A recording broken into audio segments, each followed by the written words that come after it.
ছাতাটাও দেখছি একদম ছিঁড়ে গেছে। তোমার কি খুব কষ্ট হচ্ছে বাবা? এই ছেঁড়া ছাতা দিয়ে তো দেখছি অনেক বৃষ্টি ছিটে ঢুকছে। এ তো দেখছি সত্যি সত্যি চাদর ছাতা। বাবা এখনো এলো না কেন গো? কি জোরে বৃষ্টি শুরু হচ্ছে বাইরে। আমার কি হয়েছিল? গ্রামে আবার কাল বৈশাখী ঝড় আসতে চলেছে রে। সবাই সাবধান।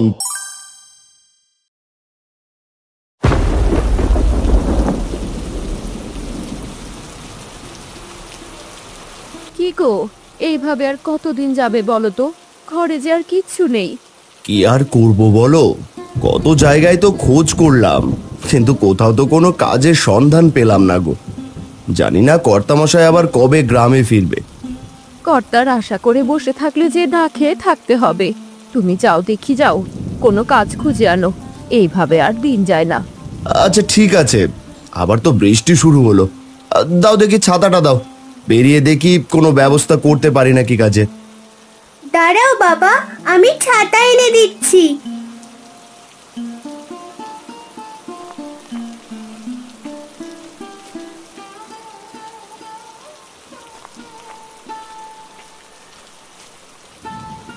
এই নাও বাবা তোমার ছাতা। ছাতাটাও দেখছি একদম ছিঁড়ে গেছে। আচ্ছা ঠিক আছে, আমি তবে বেরিয়ে পড়ি, দেখি কি আছে কপালে। হ্যাঁ, তাই বরং যাও, সাবধানে যেও।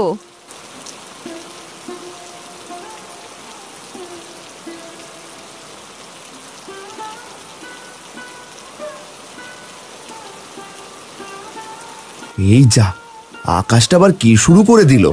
হুটহাট এভাবে জোরে বৃষ্টি শুরু হয়ে যায় না। আর এদিকে ছাতাটাও কতগুলো ফুটো হয়েছে, ছাতাটা সারাতে দিতে হবে। না, আগে বাজারের দিকে যাই, ওই দিকটায় গিয়ে দাঁড়িয়ে থাকলে ঠিক কেউ না কেউ কাজের জন্য নিয়ে যাবে।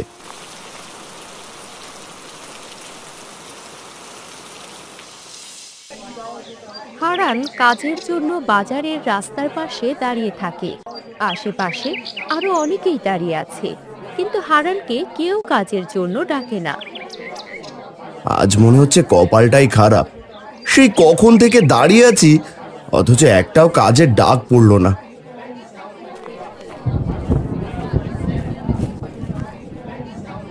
এখানে দাঁড়িয়ে থেকে আর লাভ হবে না ভাইয়া, চলো সবাই বরং বাড়িতে চলে যায়। আকাশের অবস্থাটাও তেমন সুবিধের লাগছে না। আর কিছুক্ষণ দাঁড়িয়ে থাকি, দেখি যদি কোনো ডাক পড়ে। ডাক পড়বে না, এতক্ষণ যেহেতু ডাক পড়েনি আর পড়বে না। আমরা এখানে নিয়মিত থাকি তাই জানি। তুমি বরং বাড়ি চলে যাও। এই চল রে, তোরাও চল। না, আমারও তাই মনে হচ্ছে। এখানে দাঁড়িয়ে থেকে সময় নষ্ট না করে বরং বাড়িতে ফিরে যাওয়াই ভালো হবে।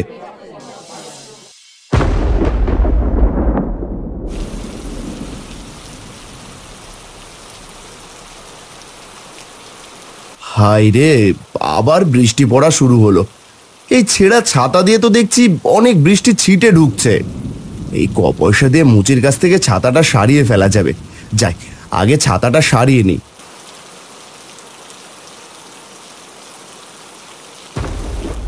ভাইয়া, ছাতাটা সারিয়ে দিতে পারবে? আমার কাজই তো জুতো ছাতা এইসব সারিয়ে দেওয়া। দেখি ছাতাটা দাও দেখি। আর তুমি বাবু ভিতরে এসে দাঁড়াও, ভিজে তো একদম চুপসে গেছো দেখছি।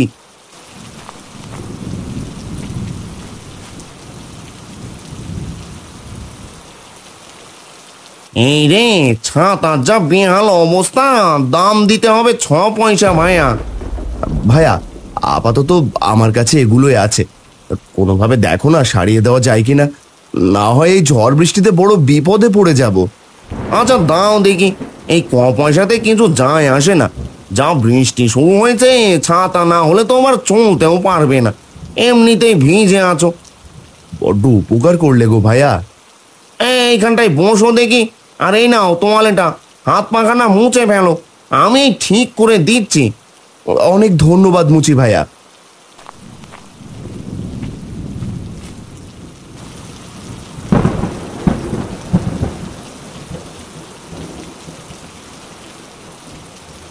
এই যে দাদা, তোমার ছাতা সারানো হয়ে গেছে। সন্ধে হয়ে এলো আর এইদিকে ঝড়টাও বাড়ছে। যাই, তাড়াতাড়ি বাড়ি যাই। আসি গো ভাইয়া।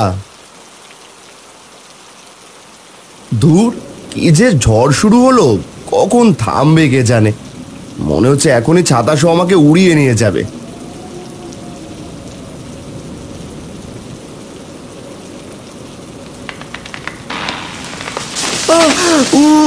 মরে গেলাম গো।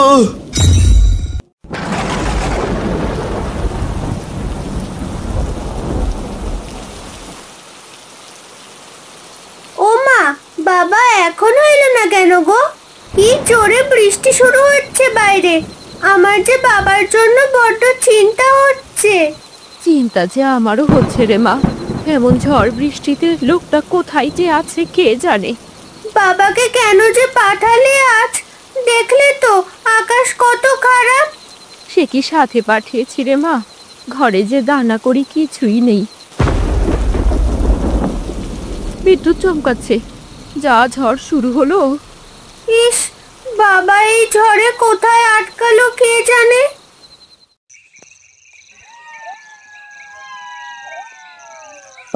আমার মাথায় কি হয়েছে? তোর জ্ঞান ফিরেছে রে বাবা।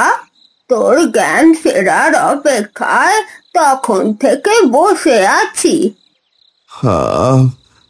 আমার কি হয়েছিল? আর বলিস না রে বাপ, ঝড় উঠলো আর তোর মাথায় বোধহয় এই বড় ডালটা পড়েছিল। তোর হাতের ছাতাটা একদম ভেঙে টুকরো হয়ে গেছে। আর তোর মাথায়ও আঘাত পেয়েছিলি রে। আমি এইদিকে যাওয়ার পথে তোকে পড়ে থাকতে দেখলাম, তাই শাড়ির আঁচল ছিঁড়ে তোর মাথায় বেঁধে দিলাম।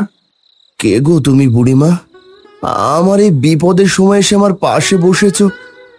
আজ তুমি না থাকলে জানি না আমার কি যে হতো। হয়তো আমি এখানে জ্ঞান হারিয়ে পড়ে থাকতাম। সবই উপরওয়ালার ইচ্ছা রে বাপ। তা তুই কোথায় গিয়েছিলি রে এমন ঝড়ের মধ্যে? আর বলো না গো বুড়িমা, কাজের খোঁজে বেরিয়েছিলাম।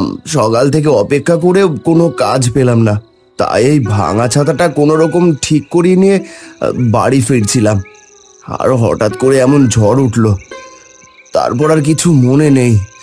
ওহ, মাথাটা প্রচন্ড ব্যথা করছে। আহারে, আচ্ছা শোন, এই নে, এই ছাতাটা তুই রাখ। এই ছাতা? এ ছাতা নিয়ে আমি কি করব বুড়িমা? তোর এই ছাতাটা তো ভেঙে গেছে, এটা তো তোর আর কোনো কাজে লাগাতে পারবি না। না না বুড়িমা, লাগবে না। এই ছাতা আমি সারিয়ে নেব খন। শোন বাছা, এই ছাতাটা তোর অনেক কাজে লাগবে। যখন আবার ঝড় হবে তখন এই ছাতাই তোদেরকে রক্ষা করবে। আজ আমি চলি রে বাছা, আমার বড্ড দেরি হয়ে যাচ্ছে।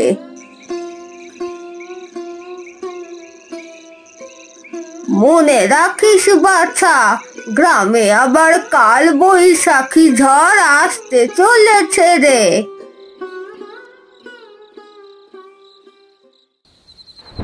মালতী, মালতী, দরজা খোলো।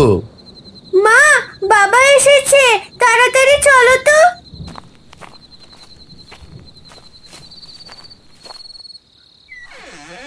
কি গো, এই ঝড়ে কই ছিলে তুমি? ভিতরে এসো। ও বাবা, তোমার মাথায় কি হয়েছে গো? এভাবে বেঁধে রেখেছো কেন? তাই তো, মাথায় রক্ত লেগে আছে, শরীর ভিজে আছে। কি হয়েছে গো তোমার? আর বলো না, ঝড়ের মধ্যে কোথা থেকে যেন একটা গাছের ডাল এসে পড়লো মাথায়, আর আমিও জ্ঞান হারিয়েছিলাম। জ্ঞান ফেরার পর দেখলাম এক বুড়িমা আমার মাথায় তার শাড়ির আঁচল ছিঁড়ে বেঁধে দিয়েছে। কি অলক্ষণে কাণ্ড! ভাগ্যিস বড় কোনো ক্ষতি হয়নি গো। ও বাবা, তুমি কি বেশি ব্যথা পেয়েছো? তোমার কি খুব কষ্ট হচ্ছে বাবা? কাঁদছিস কেন পাগলি? তোরা চিন্তা করিস না মা, আমি ঠিক আছি। আয় মা, বিছানে একটু বসি, হাঁপিয়ে গেছি অনেক।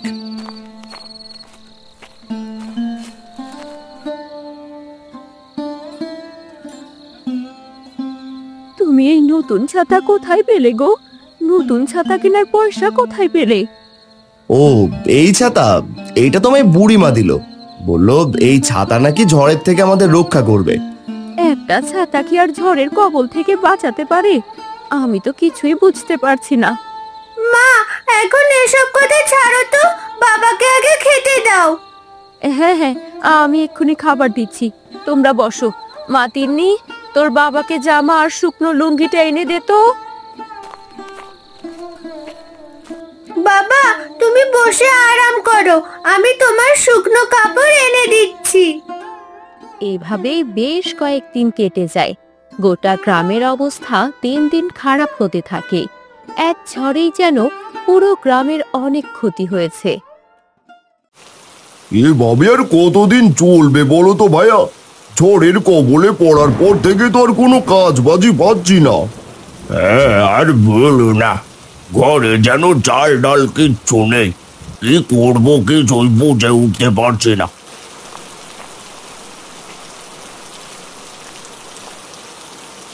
কাজের কোনো খোঁজ পেলে গো দাদা? না গো হারান্দা, কোথাও কোনো কাজ পাচ্ছি না। কি করবো বুঝে উঠতে পারছি না। ঝড় বৃষ্টিরও থামার নাম নেই। ঠিকই বলেছ, ঘরে যা ছিল সেগুলো প্রায় শেষ হতে বসেছে। এভাবে চলতে থাকলে তো না খেয়ে মরবো গো আমরা। আর এদিকে যে আকাশটাও ভালো হচ্ছে না, সারাদিন টিপ টিপ করে বৃষ্টি পড়েই চলেছে। আচ্ছা দাদা, আমি দেখি কোথাও কোনো কাজ পাই কিনা। এভাবে বসে থাকলে তো আর হবে না। হ্যাঁ, যা বলেছ, দেখি আমিও যাই। তোমরাও যাও গো, দেখো কোনো কাজ পাও কিনা।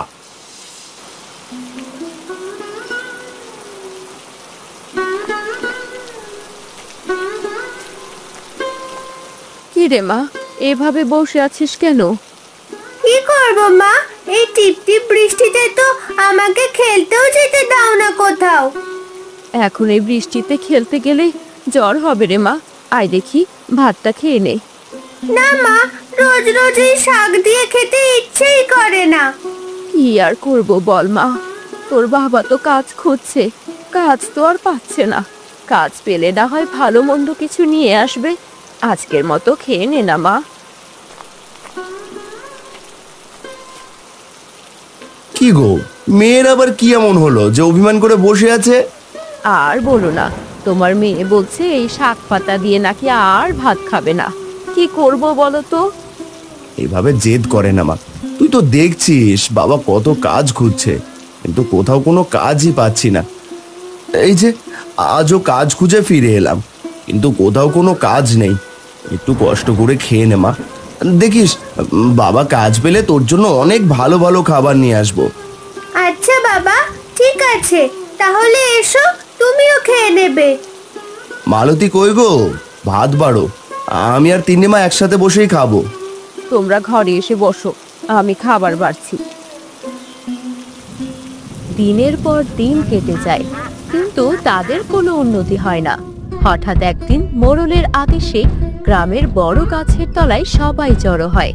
2-3 জন মিলে ঢোল পিটিয়ে ঘোষণা করছে, শোনো শোনো শোনো, অতি জরুরি বার্তা, সবাই সাবধান, তেড়ে আসছে ভয়ঙ্কর ঝড়, যে কোনো সময় হতে পারে।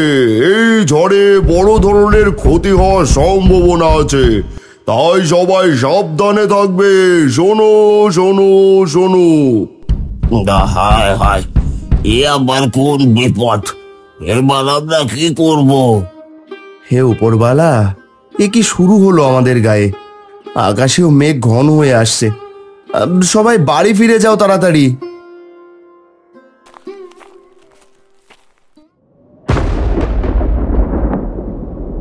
কোথায় গিয়েছিলে তুমি? হঠাৎ যে এমন ঝড় শুরু হলো। এখনই ঘোষণা করে সাবধান করতে না করতেই শুরু হয়ে গেল ঝড়। বাবা, আমার যে বড্ড ভয় করছে। ভয় পাস না মা। মালতী, তুমি ওকে নিয়ে ঘরের ভিতর যাও তাড়াতাড়ি।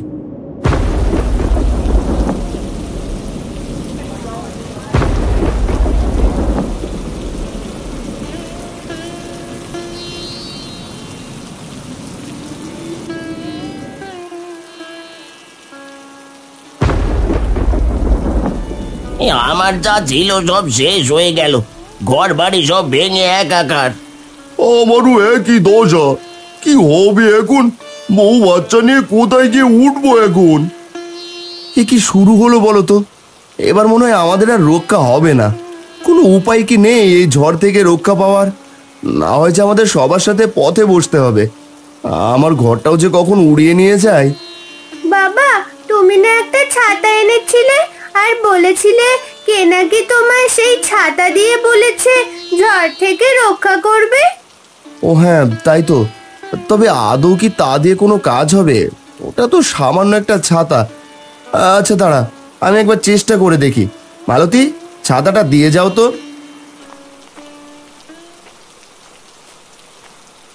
এই নাও। ও হারান্দা, তুমি কি করছো? এই ঝড়ের মধ্যে তুমি উঠোনে গিয়ে দাঁড়ালে কেন? তাড়াতাড়ি দাওয়ায় আসো। কি গো, কথা শোনো, তাড়াতাড়ি উঠে এসো, ঝড় যে সবকিছু উড়িয়ে নিয়ে যাচ্ছে। হারান কারো কথায় কোনো কান না দিয়ে ছাতাটা বের করে যেই না খুললো, অমনি ওই ছাতা বিশাল আকার ধারণ করে পুরো গ্রাম ঢেকে দিল। এমন কাণ্ড দেখে সবাই অবাক হয়ে যায়।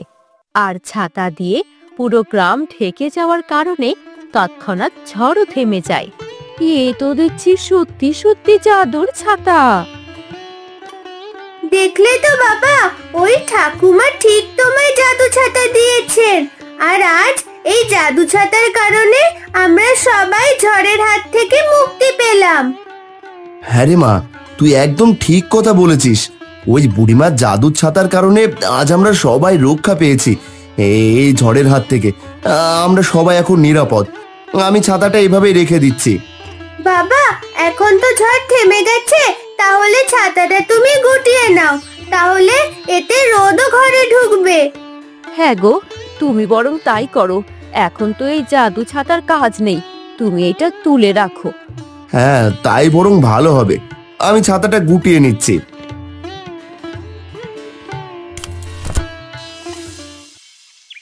হারান্দা না থাকলে যে কি হতো? হারান্দার ওই জাদুর ছাতার কারণে আমাদের পুরো গ্রাম বেঁচে গেছে। জাদু ছাতার জন্য বেঁচে গেছে বলি হারানের এত প্রশংসা কি করে হচ্ছে শুনি? সেই জাদু ছাতা কি হারানের ছিল নাকি? সে কি রে গদায়, হারানের কাছে ছিল বলেই তো আমরা রক্ষা পেয়েছি। আর তুই কিনা বলছিস? তো কি ওই জাদু ছাতা তো কোনো বুড়ি ওকে দিয়েছে, সেই ছাতা দিয়েই বাঁচানো। এখানে হারানের এত প্রশংসা কেন শুনি? যত সব। কেন গো গদাইদা, হারান্দার প্রশংসা শুনে বুঝি তোমার কাটা গায়ে নুনের ছিটা লাগছে? আমার কেন গায়ে ছেটা লাগবে রে?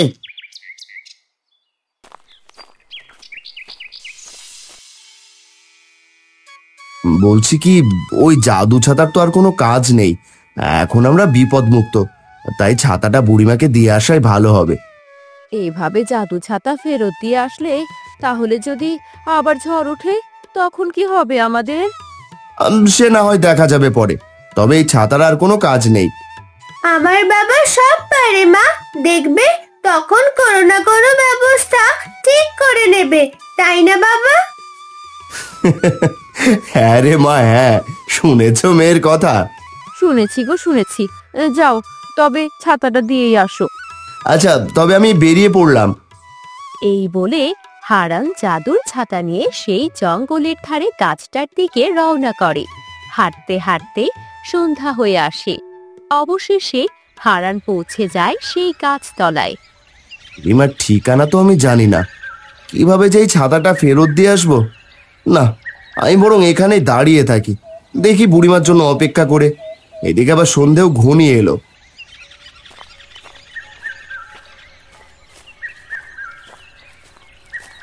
বুড়িমা, তুমি এলে? তোমার জন্য সেই অনেকক্ষণ থেকে পথ চেয়ে বসে আছি। তুই? আমার জন্য কেন অপেক্ষা করছিলি রে বাপ? কি করব বলো, তুমি তো তোমার ঠিকানা দিয়ে যাওনি, তাই এখানে অপেক্ষা করছিলাম। আমাকে চিনতে পেরেছো তো? তোকে কি করে ভুলি বল? তা কেন অপেক্ষা করছিলি বললি না তো? এই নাও বুড়িমা, তোমার জাদু ছাতা। তোমার এই জাদু ছাতার কারণে পুরো গ্রাম ঝড়ের হাত থেকে রক্ষা পেয়েছি। এখন এই জাদু ছাতার আর কোনো কাজ নেই, তাই তোমার ছাতা তোমাকে ফিরিয়ে দিতে এসেছি। তুই সত্যি খুব ভালো রে, অনেক সৎ তুই। এইটা জাদু ছাতা জানা সত্ত্বেও আমাকে ফেরত দিচ্ছিস। এখন তো কোনো কাজ নেই বুড়িমা এই ছাতার, তাই। আবার যদি ঝড় হয় গ্রামে? এই একই কথা আমার বউ বলেছিল গো বুড়িমা। সারা জীবন তো আর জাদুর জিনিস দিয়ে গ্রামকে রক্ষা করতে পারবো না। সকলেই পরিশ্রম করে শক্ত কাঠামো তৈরি করতে হবে, বেশি বেশি গাছ লাগাতে হবে, আর প্রকৃতির নানা দুর্যোগ তো হবেই। এটা তো নিতান্তই স্বাভাবিক। এই নাও তোমার জাদু ছাতা।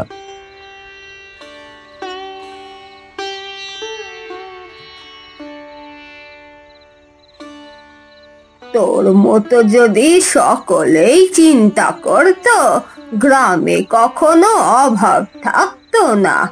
প্রকৃতির দুর্যোগও কারোর কিচ্ছু করতে পারতো না।